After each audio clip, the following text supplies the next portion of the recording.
안녕하세요. 핑크팬더 이재범입니다. 오늘은 OTT 산업과 K 컨텐츠 수출을 K-드라마, K-무비를 중심으로 보고서 여러분들과 함께 보도록 하겠습니다. OTT 산업이란 오버 더 탑이라고 해서 한마디로 말해서 이제 그 연결제기 없이 우리가 인터넷 서버를 통해서 볼 수 있는 그런 걸 OTT라고 합니다. 그래서 OTT 산업은 현재 전 세계에서 전년 대비 18% 매년 이 정도 15% 정도 성장을 하고 있고, 특히 이제 넷플릭스를 생각하시면 됩니다. 그래서 현재 2억 370만 명, 중국도 현재 아이치라는 것이 이제 현재 되고 있고요. 우리나라에도 웨이브라든가 왓챠라든가 이런 것들이 현재 되어 있고요. 그런 다음에 OTT가 KT에 미치는 영향을 본다고 하면 다양하고 있고요. 지금 빡세게 현재 열심히 하고 있습니다. 그 덕분에 현재 우리나라에 있는 이제 드라마 제작사라든가 이런 것들이 상당히 이제 빛을 발하고 있다. 이렇게 보시면 될 것 같습니다. 그래서 전체적으로 보신다라고 하면은 이렇게 이런 것을 통해서 이제 보고 있다. 이제 오버 더 탑이라서 서비스, 이제 셋톱박스 서비스를 보고 있지만 실제로 셋톱박스 없이도 인터넷을 통해서 요즘은 핸드폰으로도 볼 수 있으니까요. 이런 것이다라고 볼 수 있겠습니다. 그래서 이제 특정 통신망 상관없이 APTV는 이렇게 이런 것들이 있어야 된다는 거, 그런 차이가 있다는 거 보시면 되겠습니다. 그래서 전체적으로 이렇게 보면 점점점 이 점유율이 많이 올라가고 있다는 거, 다른 매체에 비해서도, 다른 것에 비해서도 이 OTT 산업이 점점 가면 갈수록 가고 있다. 그러다 보니까 이제 넷플릭스가 이 어떻게 보면 이 OTT라는 것을 처음으로 뚫었는데, 지금은 그래서 많은 그 컨텐츠를 하기 위해서 수많은 기업들이 뛰어들고 있죠. 그래서 거의 어떻게 보면 이 분야의 끝판왕이라고 할 수 있는 디즈니가 우리도 그럼 하겠어 라고 해서 뛰어들어서 지금 미국에서는 현재 1년 만에 어마어마한 이제 구독자를 모았고, 우리나라에도 이제 하반기 때 이제 온다라고 이제 얘기를 하고 있죠. 그래서 보시면은 이런 식으로 해서 전부 다 이렇게 돼서요. 갈수록 갈 수 있습니다. 그래서 디즈니 플러스가 현재 보시면 1년 만에 1억 명 유치를 했다고 하니까요. 대단한 거죠. 3억 명이 있는 미국에서 거의 3분의 1이 했다고 하는 거니까요. 넷플릭스가 몇 년에 걸쳐서 만든 거를 이제 디즈니는 1년 만에, 더구나 여기 보시면 넷플릭스는 이제 가입자 2억 300만이 거의 전 세계거든요. 미국이 아니라. 그런 차이가 있다. 그래서 갈수록 이렇게 급격히 그래프가 늘어나는 거 보시죠. 그런 다음에 OTT 기업 같은 경우에 넷플릭스, 홀루, 아마존 프리미엄, 유튜브 프리미엄, 애플 TV, 디즈니, AT&T, HBO, 이렇게 중국 이제 아이치, 바이두, 유쿠토도 이런 거, 텐센트 비디오 이런 건데, 현재는 아이치가 좀 더 앞서나고 있는 거로 알고 있습니다. 동남아는 아이플리스, 텐센트가 인수했다고 하네요. 훅이라는 곳이 이제 쿠팡에서 우리가 알고 있는 그 쿠팡입니다. 특히나 이제 이런 면에서 이제 각종 이런 플랫폼들이 엄청난 컨텐츠가 필요하거든요. 컨텐츠를 어서 구해 그러는데, 대한민국의 컨텐츠만큼 확실하고 좋은 게 현재 없는 상황인 거죠. 왜냐? 넷플릭스를 통해서도 이게 인증이 됐거든요. 물론 무조건 하기만 하면 차트 순위 10위권 내에 이제 들어가는 그런 엄청난 콘텐츠들을 보유하고 있다 보니까 난리가 난 거죠. 그래서 이런 중국에서도 우리도 좀 그런 걸 달라, 이렇게 현재 이야기를 하고 있는 중입니다. 그래서 관련 산업이 지금 좀 더 성장을 하고 있다. 한국이요.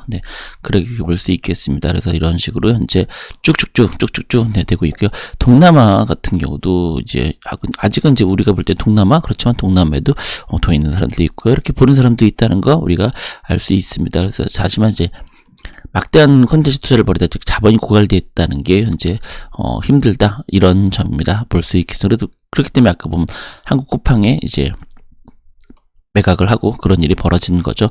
그래서 OTT는 2012년에 1000억대여서 현재는 7,800억. 그래서 넷플릭스가 올 한 해면 5천억 정도를 투자하겠다, 이런 얘기를 할 수 있으니까요.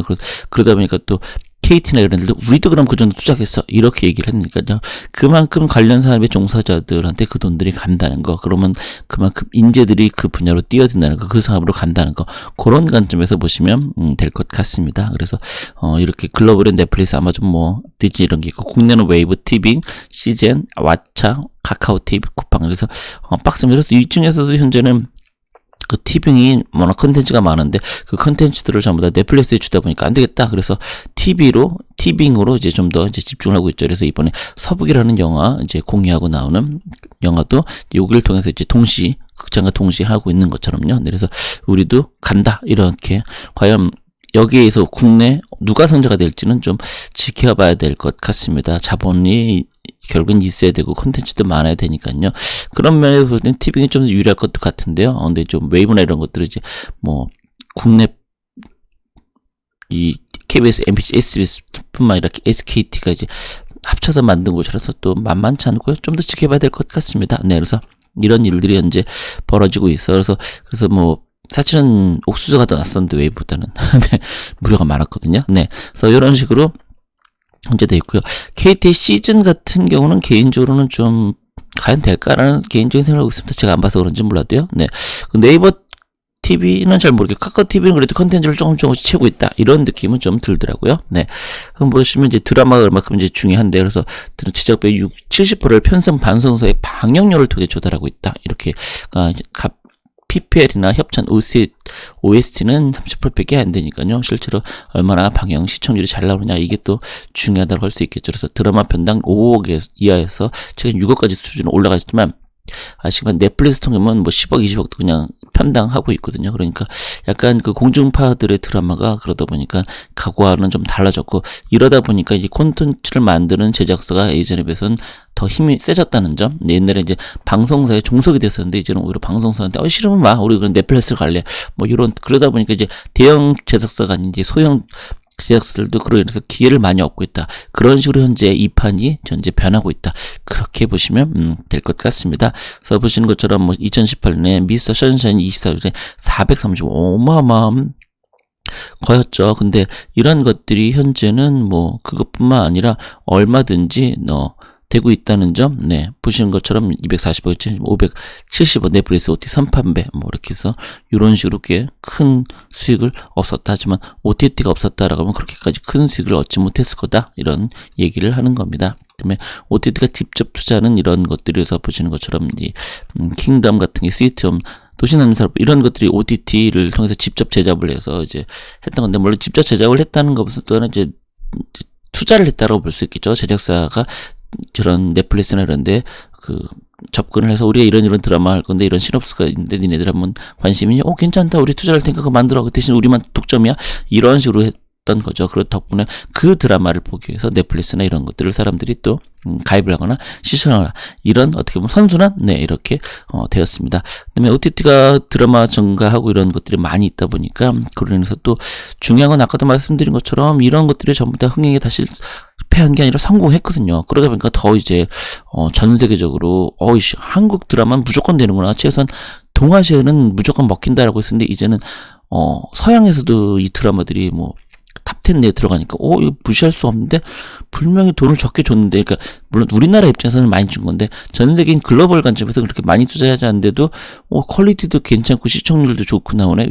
괜찮은데 이렇게 좀 생각이 바뀌었다 이렇게 볼 수 있습니다. 더나 또 이제 우리나라에 있는 그런 영화나 이런 사람들이 이제 극장이나 이런 것들이 이제 코로나로 인해서 많이 이제 위축됐는데 새로운 활로를 뚫은 게 결국에는 이제 넷플릭스와 같은 것이다. 그래서 승려도 원래는 그러다 보니까 극장에서 개봉을 했던 것이 결국엔 넷플릭스 개봉을 했었죠.